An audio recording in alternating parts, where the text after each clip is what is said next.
What's going on, guys? Welcome back to the channel.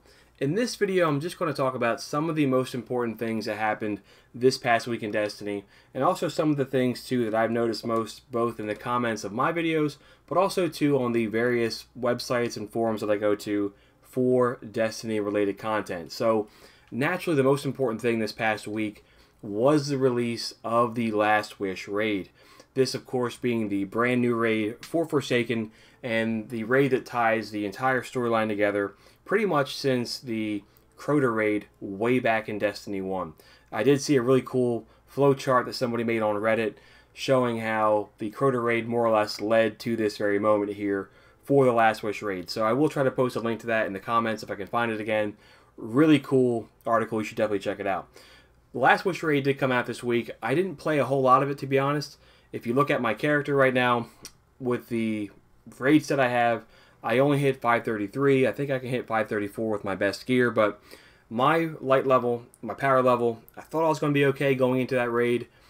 Didn't really stand much of a chance. And the clan that I go with, we were all pretty much at right around the same power level. You know, some people were in the 520s, so it was a very, very difficult raid because of the high level requirement. So if we go back to the Dreaming City, look at that raid, it does say the recommended power is 550. However, the very first encounter, not to give away any spoilers, the very first encounter is 560. And as a matter of fact, there are some enemies in there that are even stronger than that. So really the recommended power for this is probably going to be 560 minimum. And the teams that were able to beat it, it was a very, very small number of teams that beat it on day one. Those teams were people who were in the 550s. I think the highest power heading into this raid was right around 560. So even for someone like myself who plays this game a ton, I was only able to get up into the low 530s. And that leads me into one of the discussion points for this video, that being the slow leveling progression once you hit 500. Once you hit 500, it is a very long road to get up to a power level that can do well in a raid like Last Wish, for instance. So I know that's one of the frustrating things for a lot of people right now, is the slow leveling system. I do think that there is some room for improvement there. I know there is a balancing act, and there always is, when it comes to, hey, how do we prevent people from leveling up too fast and enjoying all the content, but also too, how do we make sure that the people who maybe can't invest 10, 20 hours a week into this game, how can we make sure that they have a vested interest and they are enjoying the game just as much as everybody else?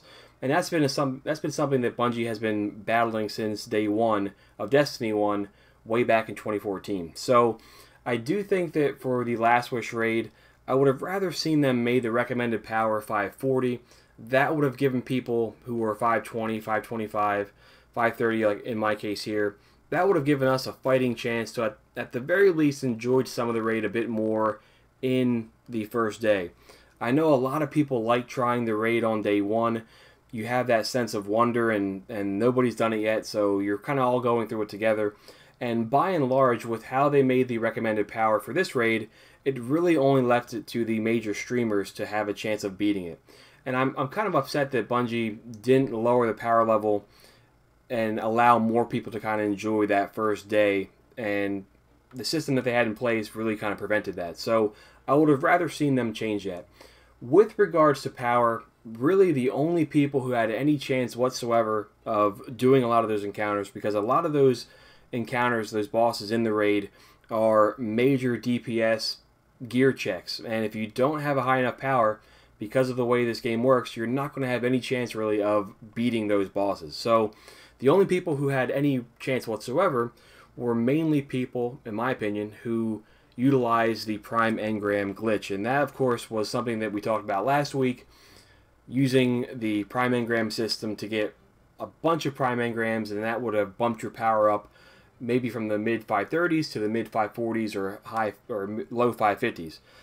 A lot of people did use that strategy, and that was really the only way you're going to have a high enough light level to do any type of meaningful damage in the raid. So that's another reason why I wish that they would have whittled down the light requirement a little bit, make it 540, give people a fighting chance, even people who don't play the game a ton and people who aren't going to utilize that glitch, to have a fighting chance in that raid. So again, and people have heard me say it before, I'm never going to tell anybody how to play the game.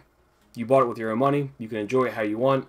But I would have rather seen them put in a raid system in place where you didn't have to use a prime engram glitch to get to a power level to have any meaningful shot whatsoever. So that's it for the Last Wish raid.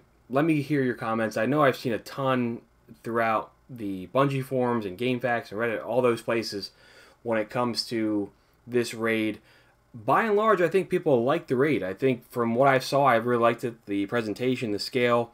It's really a step in the right direction and much, much better than anything from year one in Destiny 2. I just wish that they would have allowed more people to enjoy it that first weekend, and the level requirement really prevented that. So that's it for the Last Wish raid. Let me know your thoughts and your comments in the chat below. The other thing I want to talk about, and it is somewhat related to the Last Wish raid and the power and the leveling of this game, and that is the very, very low drop rate for exotics. And I've seen other people kind of get a little bit mad too about that. I played this game a ton since it first came out. The only new exotics that I have are the Chaperone and the Ace of Spades. And of course, these are two exotics that are part of a quest line. So the fact that I played this game 50, 60, 70, who knows how many hours since Forsaken came out, and only have two new exotics to show for it, I think that's a very, very, obviously it's a very low drop rate, but I do think they need to bump that up quite a bit to allow more people to kind of experience some of this new gear.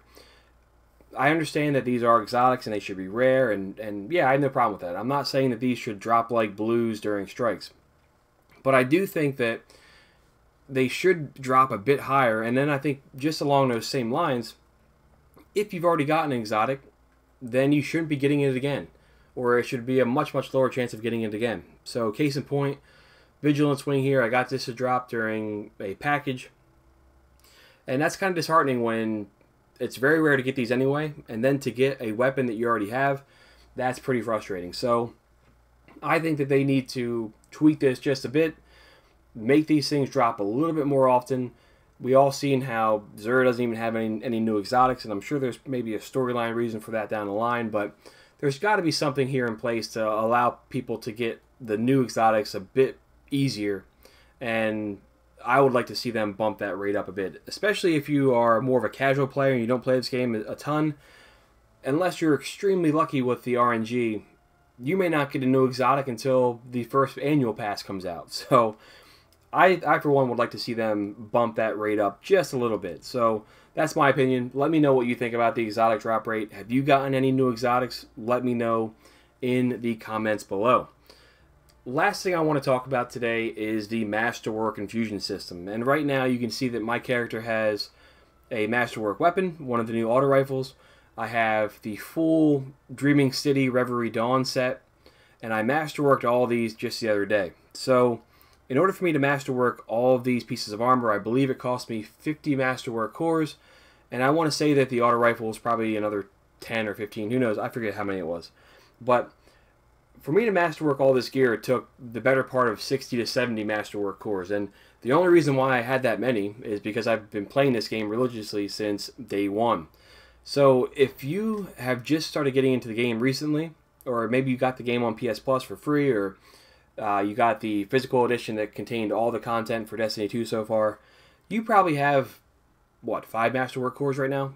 You don't have many at all, and I think the fact that these are so hard to get, it really punishes new players unnecessarily. Because, let's face it, if you have all this gear and you want to masterwork it, you need to have a minimum 50 cores to do that. And yeah, you can get some from Spider each day. I think it's 10 legendary shards for your first one, then 20, then 40, so on and so forth. So that's going to take you a long time to get even a handful of Masterwork cores that way. There is the, I don't think I have one right now, but there is the Finest Matter Weave consumable. I know that will give you one Masterwork core. But I think a better thing that they could do is take out Masterwork cores from being part of the Infusion system at all.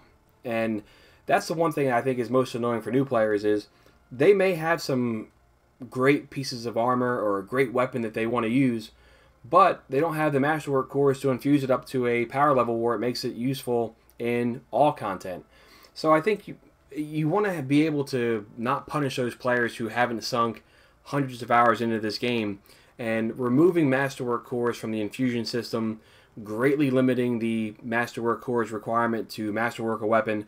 I just think that's the better way of going, because it's not, you're not really doing any favors to people by hurting them for not playing the game a lot during year one. So taking them out of the Infusion system, I think, is a huge improvement, and limiting greatly their requirements in Masterwork and gear, I think that's another fine choice. If they want to keep it the same in terms of how many you need, then I think you should be able to buy those for much, much cheaper. Quite frankly, it should be, you can get 10 of them for 5,000 Glimmer. You know, something like that, where it's easier to get these things, and it's just more beneficial, I think, for most people to not have that huge barrier preventing them from enjoying some of this content. So those are the things that I saw this week most. Let me know how you feel below. I'm curious to get some feedback on this video when it comes to the the first week of the Last Push raid, exotic drop rates, Infusion system. Let me know in the comments below. I'm curious to see what the community thinks here. Most importantly, though, thanks for watching, and we'll all catch up soon.